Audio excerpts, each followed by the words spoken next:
구독, 좋아요. 시청자 여러분 안녕하십니까. 펜앤마이크 선우윤호 기자입니다. 중립변제 오늘도 힘차게 시작해보도록 하겠습니다. 바로 초대석 이어나가도록 하겠습니다. 박민영 국민의힘 대변인 나왔습니다. 안녕하세요. 안녕하세요. 자, 오늘 저희가 이제 그 방송 들어오기 전에 이런저런 얘기를 정말 좀 많이 나눴는데, 우선 하고 싶은 얘기가 많지만은 예, 뭐 국민의힘 근황부터 좀 네. 들려주세요. 궁금해하시는 분들이 많을 텐데. 그렇죠. 일단은 국민의힘이 잘 해야 되는데 아직까지는 정비를 못하고 있어서 안타깝다. 저도 그런 생각이 계속 드는데, 일단 한 가지 다행스러운 점은 어쨌거나 김용태 비대위원장이 물러나고 송원석 그 원내대표가 겸직을 하게 됐죠. 예. 새 비대위가 꾸려지게 된 겁니다. 아무튼 새 지도부를 바탕으로 해서 앞으로 이제 어떻게 또 차기 지도부를 꾸려 나갈 것인지에 대해서 논의를 시작을 하게 될 거고요. 결론적으로는 좀 전당대회를 통한 조직 재정비를 아마 밑그림으로 그리고 있는 것이 아닌가 생각이 듭니다. 그래서 아마 늦어도 8말 9초 정도에는 전당대회를 하지 않을까라는 생각이 들고요. 그러니까 지금 당이 여러 가지 생각들이 공존하고 있잖아요. 이렇게 됐을 때는 일단 당원들의 판단을 한번 받아보는 것이 맞지 않겠느냐. 당내에서 싸우기보다는 아마 그런 식의 흐름으로 가지 않을까 싶고, 지금 송원석 권한대 행체제죠. 이 체제 같은 경우에는 관리형 지도부로서 한 두어 달 정도 당 사무를 담당하게 되지 않을까 싶습니다. 그래서 일단은 좀 당을 재정비하는 것이 먼저다. 그래야 우리가 건강한 야당 역할도 할 수 있지 않겠습니까? 이런 생각이 일단 들고요. 그래도 어제 오늘 우리가 그 국민청문회를 하면서 뭐 이제 배추 퍼포먼스도 하고 또 오늘 이제 대통령실 앞에 직접 찾아가서 대통령실 관계자에게 관련된 서한들을 전달을 하고 김인석 후보자는 지명 철회해야 되는 거 아니냐, 이제 이런 문제 제기를 하고 있습니다. 그러니까 야당이 야성을 가져야 하는 건데 미약하나마 야성을 회복해가는 과정에 있다. 그래서 이런 투쟁 과정, 야당은 결과적으로 얼마나 대여 투쟁을 잘 하느냐로 그렇죠. 평가를 받는 거거든요. 그런 식의 과정은 좀 고무적이라고도 평가할 수 있겠다. 이 정도 말씀드리겠습니다. 그러니까 지금 뭐 사실 이 아스팔트에 나가서 하는 것은 민주당의 전유물 전통 같은 그렇죠. 뭐 그런 느낌이었는데, 국민의힘 내부에서도 민주당이 야당일 때 했었던 그런 아스팔트 투쟁 이런 거에 대해서 좀 많이 긍정적으로 바뀌었나? 예전에는 굉장히 부정적이었잖아요. 일단은 저희가 여대야소 국면이기 때문에 수단 자체가 많지가 않죠. 사실 이게 장외투쟁이라고 하는 것이 별게 아니라 이 제도권에서 법률상의 기득권, 그러니까 힘을 갖지 못한 사람들이 저항권의 일환으로서의 어떤 장외투쟁을 하는 거지 않습니까? 네. 이를테면 저희가 지난 20대 그 국회 당시에 패스트트랙으로 민주당이 법안들을 강행 처리하고자 했을 때, 그때 이제 공수처 신설 같은 법안들이었죠. 그때 나경원 원내대표가 진두지휘를 하면서 온몸으로 그 맞아요. 법안들의 강행 통과를 막으려고 노력을 했었잖아요. 그래서 그 당시에 이제 비판들도 많았지만 시간이 지나고 보니까 당시 나경원 원내대표가 맞는 선택을 했던 거죠. 그렇게까지 해서 막아야만 했던 법안들 결과적으로 막지 못했기 때문에 지금 많은 부작용들이 있는 것이고요. 그래서 저희가 법률과 이제 규율상으로 수단이 없을 때는, 그럼에도 불구하고 국익을 위한 판단을 해야 될 때는 얼마든지 그런 선택도 할 수 있다. 당연히 이런 공감대가 있다, 이렇게 저는 보는데, 근데 이 나경원 의원이 이번에 그 로텐더홀에서 농성하고 있잖아요. 맞아요. 지금 하고 있죠. 근데 거기 또 특정 계파 사람들은 또 비난을 하더라고요. 그러니까 친한 게 맞잖아요. 예, 민주당도 안 하는 그런 네. 조롱 섞인 비난들을 하고 있어가지고 근데 그거 김종혁 그 위원장이죠. 한동훈 전 대표를 본인이 욕먹이는 일이에요. 그러니까 당에서 저렇게 자기 몸 불살라가면서 투쟁하는 사람들을 도와주기는커녕 저렇게 조롱을 한다? 그러면은 그 김종혁이라는 사람이 그런 메시지를 던지는 의도를 우리가 읽을 거 아니겠습니까? 결과적으로 당내 이 중진급들, 주류 의원들을 다 폄훼를 해서 한동훈 전 대표를 띄우겠다라는 것밖에 더 되나요? 그러니까 결과적으로 당내 계파 갈등, 당권 투쟁을 위해서 여당도 안 하는 그런 공격을 우리 야당 의원들에게 하고 있다. 이런 것들은 그 어떤 당원도 긍정적으로 평가할 수가 없다라고 저는 생각을 합니다. 전혀 맞지가 않는 행동이고요. 그래서 아마 이런 것들은 저희가 오히려 참 이 사람들을 거를 수 있는 좋은 단초를 제공하는 것 같습니다. 이 국민의힘 관련된 내용은 저희가 이따가 또 다뤄볼 예정이고, 속보가 하나 들어왔는데 이게 좀 의미심장합니다. 의미심장하다기보다는 저는 개인적으로 왜 민주당이 이런 법안을 개정안을 냈는지 이해가 안 되는 저희 두 번째 자막 띄워주시고요. 고등학교 3학년도 이제는 국민연금 자동 가입하게 되는 이 법안을 민주당이 발의를 했는데 개정안입니다. 근데 특히나 이 청년층한테 MZ 세대라 불리우는 청년층한테 국민연금은 비판 여론이 굉장히 높잖아요. 그렇죠. 왜 우리가 가입을 해야 되냐? 나중에 우리가 못 받을 건데 못 받을 가능성이 매우 높은데 왜 우리가 자동으로 가입을 하는 것도 마음에 안 드는데 이제는 고등학생마저 자동 가입하게 되는 법안을 어디가 민주당이 법 개정안 발의를 해서 논란이 일고 있습니다. 이 개정안 발의한 거 어떻게 보세요? 민주당이 저런 행동을 하는 이유는 저렇게 해야만 연금 고갈을 지연시킬 수가 있고 그래야 이 연금 시스템의 가장 큰 수혜자라고 할 수 있는 민주당의 주요 지지층들 기성세대에게 소구할 수 있기 때문에 아마 저렇게 무리수를 두는 게 아닌가 생각이 들거든요. 그러니까 저희가 그 소득 대체율을 민주당은 50%까지 주장을 했었어요. 예, 맞아요. 근데 저희가 이것을 그 삿바 싸움을 적극적으로 한 결과 44%인가 3%였죠. 까지 낮춰서 아무튼 소득 대체율이 줄어든 상태입니다. 결과적으로 이 연금 고갈 횟수가 더 오래 지속 가능하게 되기는 했지만 결과적으로 보장성도 줄어들었다라고 하는 것이거든요. 그렇기 때문에 민주당 입장에서는 핵심 지지층인 4050 세대가 또 반발을 하고 있어요. 우리가 연금을 꾸준히 냈는데 왜 약속했던 보장을 안 해주느냐. 그러니까 이런 세대 갈등의 과정에서 민주당이 어느 세대의 편을 들고 있는지가 명징하게 보이는 거죠. 지금 고등학생들한테만 강제 가입을 시키는 것이 아니라 퇴직연금도 의무화를 추진하고 있습니다. 이게 똑같은 맥락이에요. 그러니까 퇴직연금 자체가 부정적이라고 저는 보진 않아요. 왜냐하면 이게 사업자들이 외부 기관에 그런 퇴직금을 위탁하는 형태이기 때문에 소위 이제 떼먹을 가능성은 줄어들거든요. 그런데 이제 근로자들 입장에서는 목돈으로도 받을 수 있는 것을 그러니까. 연금을 강제하는 것이니까 선택이 그러니까 아니라 선택지가 없는 것이기 때문에 또 이제 근로자들의 권리도 침해한다라고 하는 논란이 있습니다. 그런데 그럼에도 불구하고 퇴직연금을 강행하는 이유는 퇴직연금을 국민연금과 마찬가지 층위에서 기금 형태로 관리를 하겠다는 계획이에요. 그러니까 국민연금의 부족분을 퇴직연금을 통해 채우겠다라고 하는 그런 심사안이 담겨 있다라고 하는 거죠. 결론적으로 이 국민연금을 어떻게든 지탱하고자 하는 그런 알력 때문에 젊은 사람들과 일반적인 근로자들을 희생시키려고 하고 있다라고 하는 그 방향성은 지금 분명하게 드러나고 있다라는 거죠. 결론적으로 젊은 세대는 희생을 할 수밖에 없다. 이제 이런 사인을 계속해서 주고 있는 게 아닌가 싶습니다. 희생.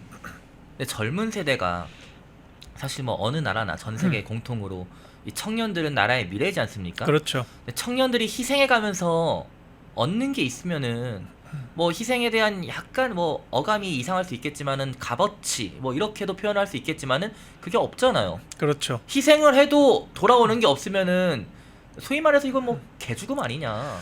그렇죠. 젊은 세대들은 사실 이 국민연금 같은 것들을 세금으로 인식을 하죠. 네. 그러니까 돌려받는다는 생각을 안 하고 못 하죠. 그러니까 지금 아무리 지금 국가 부채나 이런 연금의 기금 상황을 생각을 해보더라도 저희 세대까지 정상적으로 연금을 수령할 거라는 보장과 확신이 전혀 없습니다. 그리고 보장이 된다라고 하더라도 연금 기억을 몇 차례 더 해야 될 수밖에 없기 때문에 그 보장성이 줄어들게 되겠죠. 낸 만큼만 받아도 다행이다 이런 얘기가 나오는 거기 때문에 기대치가 없는 것이고요. 정말 100번 1000번 정부에서 저희 세대까지 어떻게 받는다라고 하더라도 딱 저희 자식 세대들 그러니까 진짜 미래 세대들은 전혀 수혜를 볼 수가 없는 맞아요. 게 연금 시스템이에요. 그렇기 때문에 지금부터라도 저희가 개혁을 해야 한다라고 저희부터가 공감을 하고 있지만 기성세대의 이해관계와 배치되는 측면들이 있기 때문에 이런 그 특정 세대의 이해관계를 대변하는 퍼퓰리즘을 좀 추구하는 그런 정권 입장에서는 추진할 이유가 하등 없는 거죠.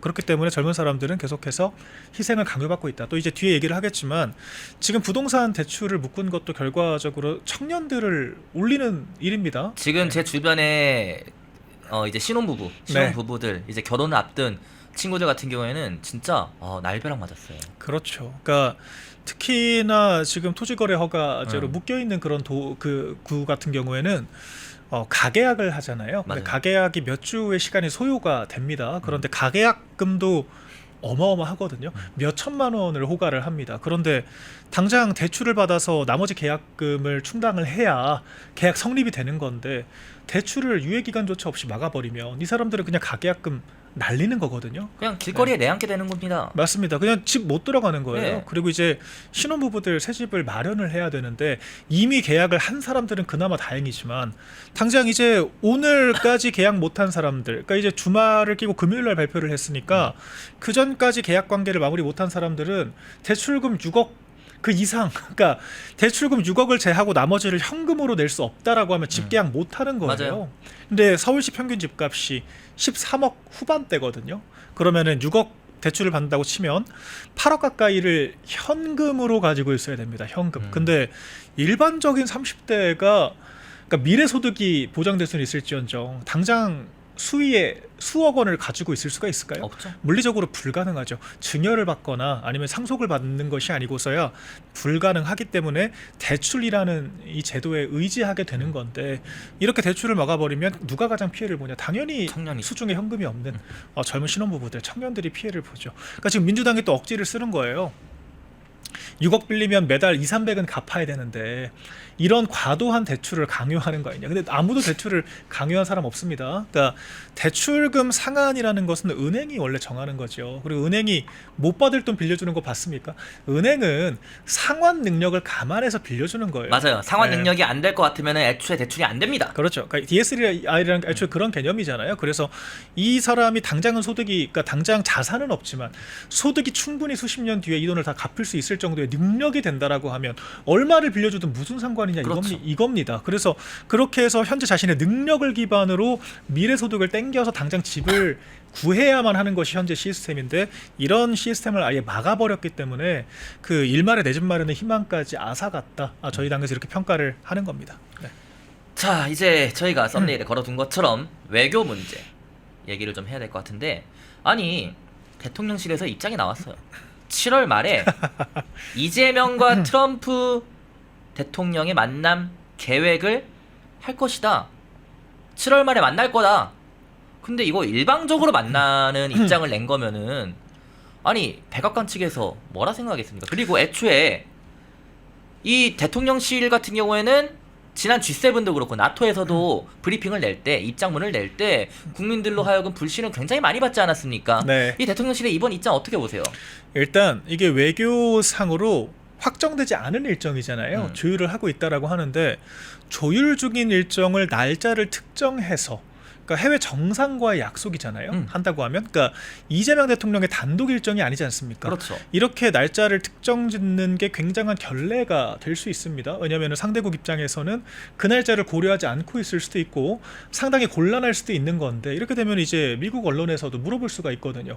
한국 정상과 7월 말에 만날 가능성이 있는 그렇죠. 것이냐. 그러니까 그렇게 좀 내부에서 긴밀하게 협의를 해야 될 사안들을 특정해서 발표를 하다 보면 여러 가지 외교적인 그런 결례들이 벌어질 수가 있습니다. 그래서 저희가 해외 정상과 통화한 내역조차도 구체적인 내용들은 발설하지 못하도록 되어 있거든요. 상대국에 대한 그게 예의인 것입니다. 근데 이게 실제로 근데 이게 특정되지도 않고 확정되지도 않은 일정을 지금 그렇게 될 것이다 라고 지금 가정법으로 얘기를 하고 있는 거예요. 희망사항이에요? 그렇죠. 희망사항을 얘기한 거죠. 그러니까 아직 전혀 가능성이 없는 얘기.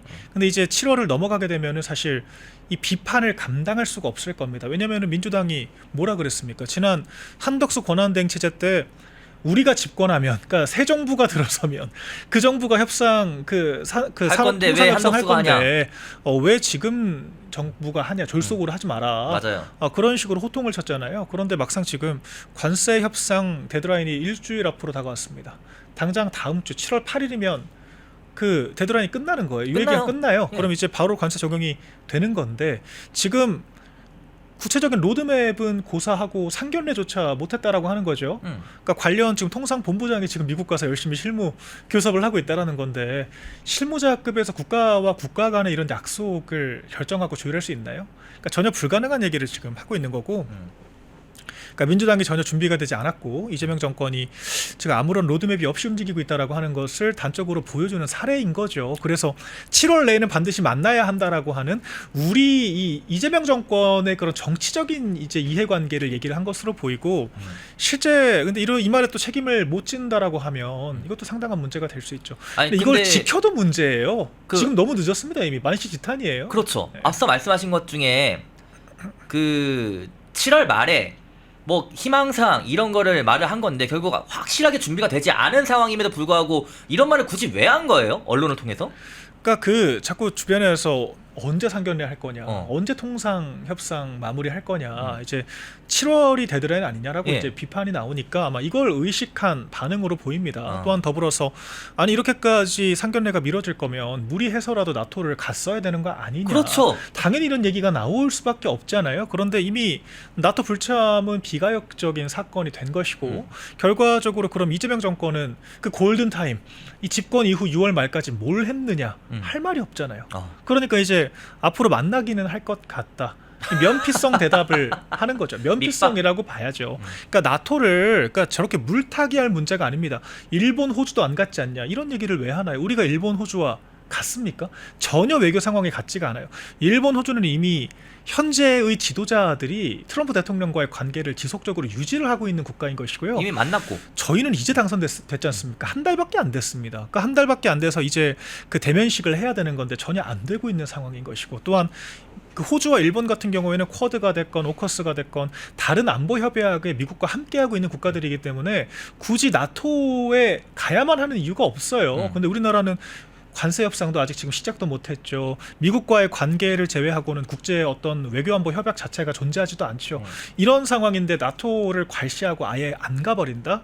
이런 것들은 굉장히 오판이라고 봐야죠. 그러니까 그걸 만회하기 위해서 만회도 아닙니다. 제가 거듭 말씀드리지만 7월에 만나도 이미 만시지탄이에요. 6월에 만났어야 돼요. 진작에. 이미 늦었습니다. 아니 관세 협상 당장 다음 주인데 7월 말에 만나면 무슨 얘기를 하겠다라는 거죠? 그러니까요. 그러니까 이게 이해가 안 되는 거예요. 이 타임라인 자체가. 저도 그래서 이게 자막 세 번째 띄워주시고요. 방금 얘기하신 것처럼 그 대통령실이 어제 브리핑 그 언론 보도 통해서 나왔는데 7월 말이라는 날짜를 보고 좀 의아했던 게 관세 협상은 7월 8일이지 않습니까? 그렇죠. 유예기간이? 다음 주입니다. 그러면은 7월 초에 만나겠다, 8일 이전에 만나겠다 이 멘트가 나왔어야 되는 거 아니에요? 7월 말에 만나서 뭐 합니까? 이번 주에 만나야 돼요. 사실 이미 이번 주에 그 외교 일정이 다 끝나고 의전상의 이런 모든 결제를 마치고 당장 비행기 띄워야 되는 상황이에요. 오늘이라도. 근데 한가롭게 7월 말 얘기를 하면 그 전까지는 뭘 어떻게 그러니까 추가적으로 유예가 될 수 있다라고 하는 뭐 확신이 있는 것도 아니고 지금 아무런 그 우리가 물증이 없지 않습니까? 어떻게 되겠다라고 하는.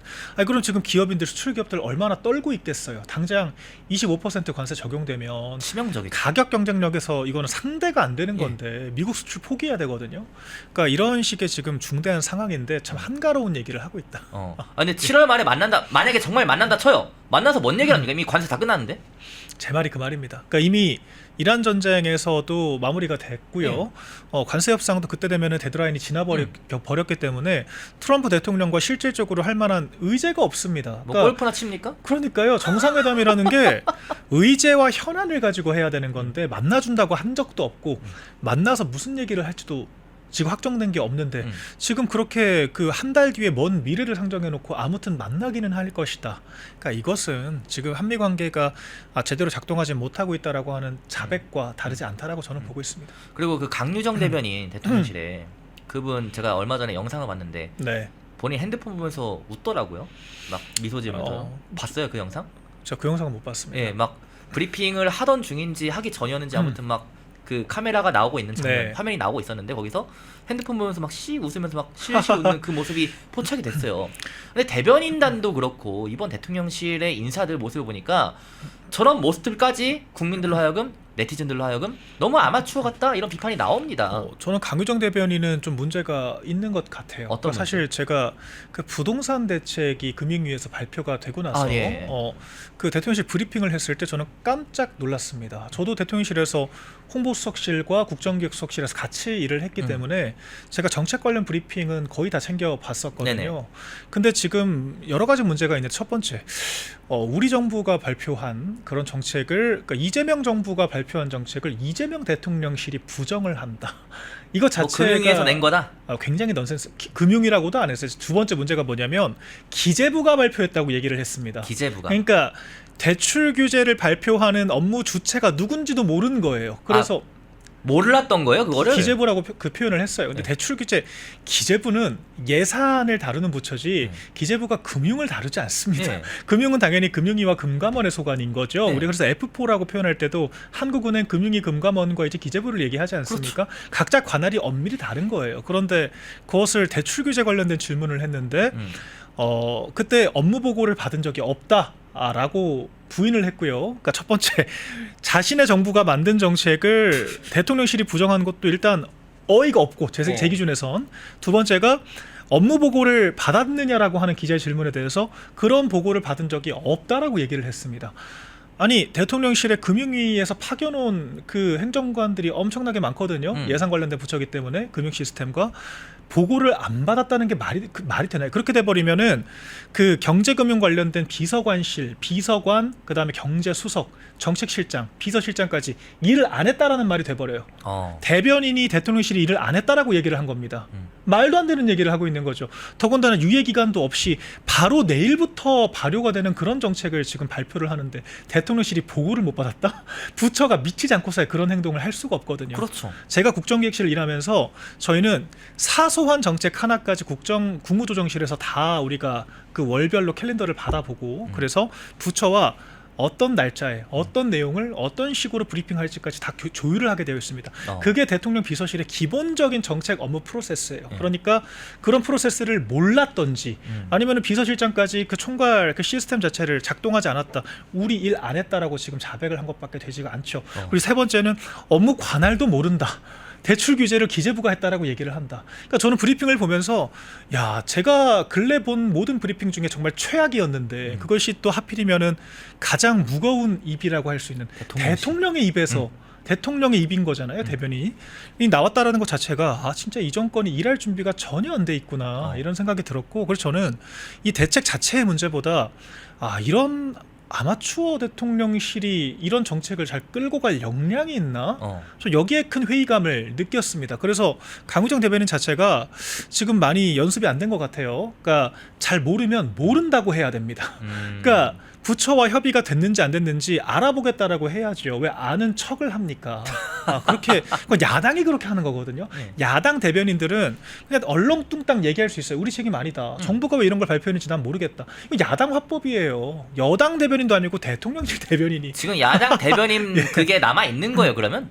그런 거죠. 그러니까 아직도 야당의 그 행세를 못 버린 거예요. 그러니까 청문회도 그렇게 하지 않습니까? 여당 대변인이 지금 뭐 이상한 성경책 구절을 읊으면서 찬양을 하고 있잖아요. 여당 의원이 여당 의원이 야당 의원 탓을 하잖아요. 야당은 검증하는 사람들인 건데, 그러니까 그런 식으로 해서 시장에 엄청난 혼란들이 또 생겨버렸죠. 아니 당장 내일부터 대출 규제라고 하늘의 날벼락 같은 지금 브리핑이 오전에 나와서 빨리 부랴부랴 금융기관들 찾아가가지고 대출 어떻게 해야 되냐, 계약 지금까지 하면 되는 거냐 알아보는 와중에 갑자기 뜬금없이 대통령실에서 대통령실 정책 아니다. 이래버리면 혼동이 오죠. 이거 시장에서 대혼란을 느낄 수밖에 없죠. 그러니까 이런 식의 심각한 이거는 그냥 제가 당위적으로 잘못했다라고 지적만 하는 것이 아니라 실질적인 정책 집행에 문제가 생깁니다. 이렇게 해버리면 그러니까 참 대변인이 좀 숙달된 사람, 그러니까 적어도 모르면 모른다라고 얘기하고 알아보고 정확한 정보를 제공할 수 있을 정도의 숙달은 되어야 하는 건데 이렇게 야당처럼 브리핑을 하고 아는 척 어설프게 하다가 국민들에게 혼란만 가중시키고 자신들의 정부를 그러니까 머리가 결정한 건데 내 오른손이 한 일이라고 탓하는 거예요. 내 손을 가지고. 내 오른손이 멋대로 했다. 어떻게 이런 식의 얘기를 할 수가 있습니까?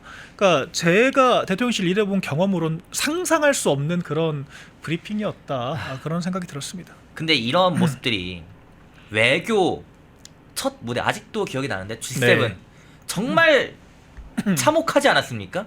그랬죠. 아마추어 같다는 비판을 정말 많이 들었는데 이번에 만약에 7월 말에 트럼프 대통령 만난다고 저렇게 말을 했는데 정말 만나도 문제인 게 또 아마추어처럼 준비도 안 하고 가서 또 외교 대참사 날까봐 트럼프 대통령과 면전에서 이재명이 구박받을까봐 그 부분을 우려하는 국민들이 굉장히 많습니다. 어떻게 보세요? 그렇죠. 그러니까 저는 G7 때 이재명 대통령이 조금 측은하더라고요. 측은했다. 그러니까 왜냐 외교안보 라인이 제대로 어레인지를 해야 돼요. 그러니까 어떤 정상과 어떤 타이밍에 어떻게 만날 것이고 그 정상에 어떤 관심사가 있고 어떤 식의 현안에 대해서 얘기를 해야 되고 이런 것들을 다 준비를 해줘야 이게 원만한 정상회담이 되는 겁니다. 네. 그런데 정상회담 자체가 제대로 어레인지가 안 된 걸로 보이죠. 그러니까 사실상 혼자 좀 붕 뜬 상태로 돌아다니는 듯한 그런 모습들이 있었고 트럼프 대통령과의 회담도 불발됐고 사실상 한일 관계 정도 상투적인 얘기들을 제외하면은 유의미한 성과가 전혀 없었던 거죠. 그러면서 또 그런 장면이 있었습니다. 그 마크롱 대통령이 이재명 대통령이 영어를 잘 못하는 것 같아요. 제가 비하를 하는 것이 아니라 그 장면을 봤을 때는 각국 정상들이 각국의 언어로 대화를 하는데 전혀 이해를 하지 못하는 표정을 짓고 있으니까 마크롱 프랑스 대통령이 약간 무안하지 말라고 그렇게 그쵸 찡긋하면서 제스처를 취했잖아요. 근데 이게 너 못 알아먹고 있잖아. 사실 이 뜻이거든요. 그러니까 잘 못 알아듣는 것 같은데 걱정하지 마라. 그러니까 배려를 한 거지만 무시당한 거죠. 그러니까 뭐 그런 거 아니에요? 저번에 채팅 올라온 거 보니까 너 욕한 거 아니야. 그렇죠. 그러니까 자기들끼리 우리 드라마에도 많이 나오지 않습니까? 네. 우리가 뭐 시누이들 이렇게 좀 먹이고 싶을 때 예. 뭐 프랑스어로 얘기하고 막 영어로 그렇죠. 얘기하면서 대화에 안 끼워주고 근데 이게 뭐 거기서는 의도한 바는 물론 아니겠죠. 자국어로 얘기를 한 거니까. 그런데 자연스럽게 그런 상황들이 연출된 거고 사실 제가 봤을 때는 조금 부끄럽죠. 그러니까 우리 정상이 저렇게 G7 같은 큰 회의에 가서 제대로 의견 개진을 하기는커녕 각국 정상들의 대화에 끼지를 못해서 저런 모습이 그러니까 이재명 대통령 입장에서는 사실 뭐 정상이 꼭 영어를 잘해야만 정상은 아니잖아요. 그러니까 이런 것들을 이런 애로사항이 발생하지 않게 미리 세팅을 해주는 역할을 하는 것이 외교안보 라인인데 작동을 못했다라고 제가 지적을 하는 거예요. 그래서 아마 이재명 대통령이 그 돌아가서 귀국을 하고 나서 그 부분을 당연히 지적을 했겠죠. 통역사조차 제대로 준비를 안 해서. 그니까요. 그러니까 윤석열 전 대통령의 통역사를 부랴부랴 데려왔다라는 거 아니겠습니까? 그러니까 이런 식의 이거는 외교 참사인 거예요. 의전 참사 정확히는. 이 의전 참사에 대해서 당연히 책임을 물었을 것이고 아마 나토 같은 경우에는 제 추측컨대 이런 식의 준비 안 된 회담을 할 바에야 안 가는 게 낫다. 이런 판단을 전 했을 수 있다라고 보면 그래서 정무적인 불참을 한 판단을 했다라는 거죠. 예, 그렇게 저는 개인적으로 제가 대통령실 일해본 경험으로 입각해 봤을 때는 그런 추정이 가능하다라고 생각을 하고요.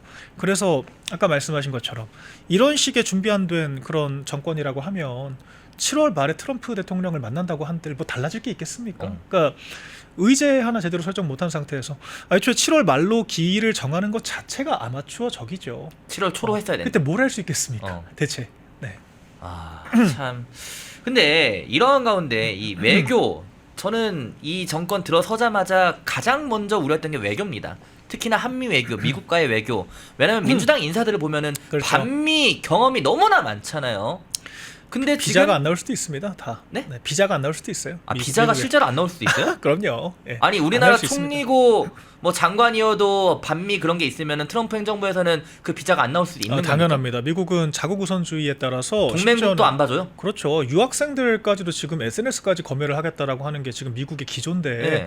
과거 반미 이력이 있다라고 하면은 상당한 페널티가 되죠. 그래서 저희가 아, 비자 나오는 건 맞냐라고 물어보는 게 반 농담도 있지만 진담도 있습니다. 아 그게 진짜 심각한. 아 그럼요. 그럼 김민석 예. 총리도 그렇고 지금 저희 자막 5번째 띄워주시고 정청래 의원이 민주당 의원이 지금 분위기가 되게 좋아서 네. 진짜 당대표 되나? 이런 느낌이 들거든요. 민주당 예. 당대표에 되나? 근데 반미 있잖아요. 그때 그 미국 대사관의 테러를 예. 했던 사람이죠. 그러면은 김민석도 정청래도 비자가 안 나올 수도 있는 거예요?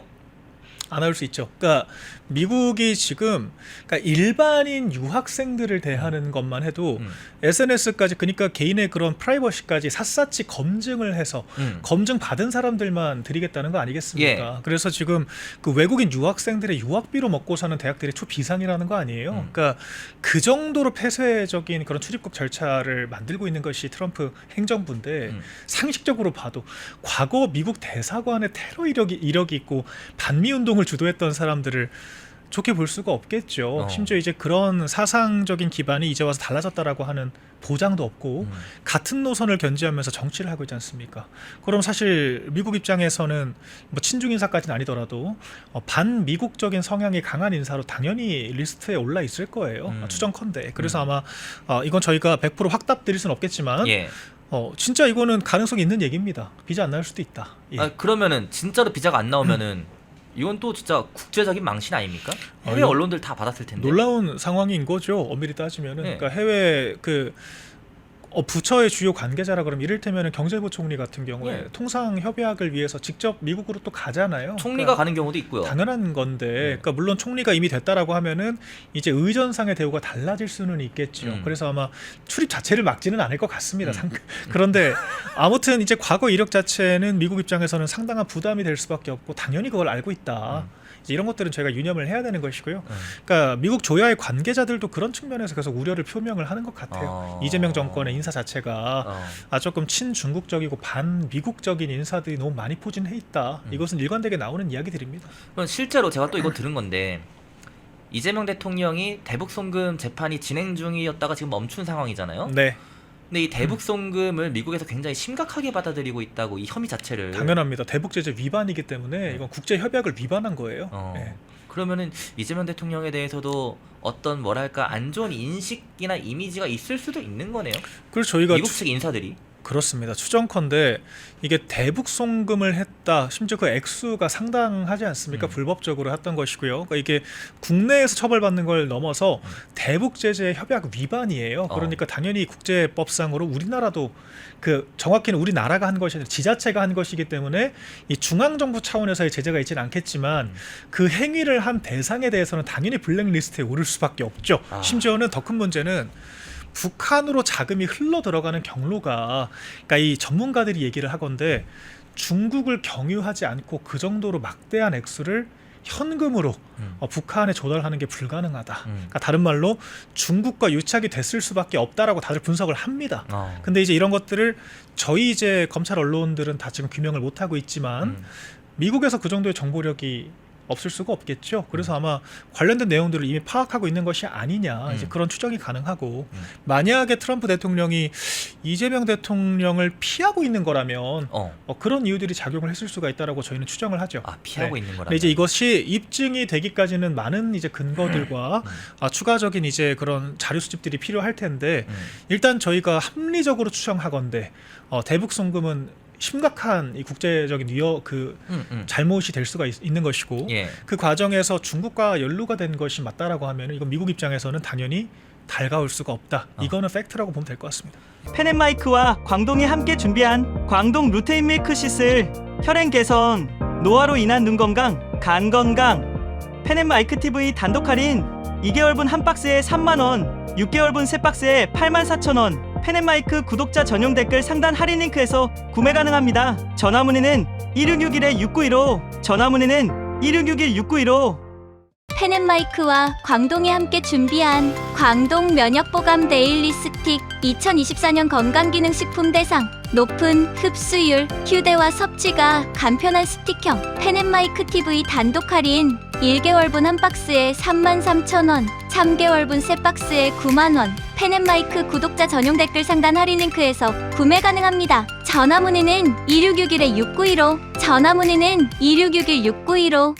펜앤마이크와 광동이 함께 준비한 광동 혈당혈압 콜레스테롤 케어 솔루션, 식후 혈당 상승 억제, 체지방 감소, 혈중 콜레스테롤 개선, 높은 혈압 감소. 펜앤마이크 TV 단독 할인 1개월분 한 박스에 25,000원, 3개월분 세 박스에 66,000원. 펜앤마이크 구독자 전용 댓글 상단 할인 링크에서 구매 가능합니다. 전화 문의는 1661-6915, 전화 문의는 1661-6915.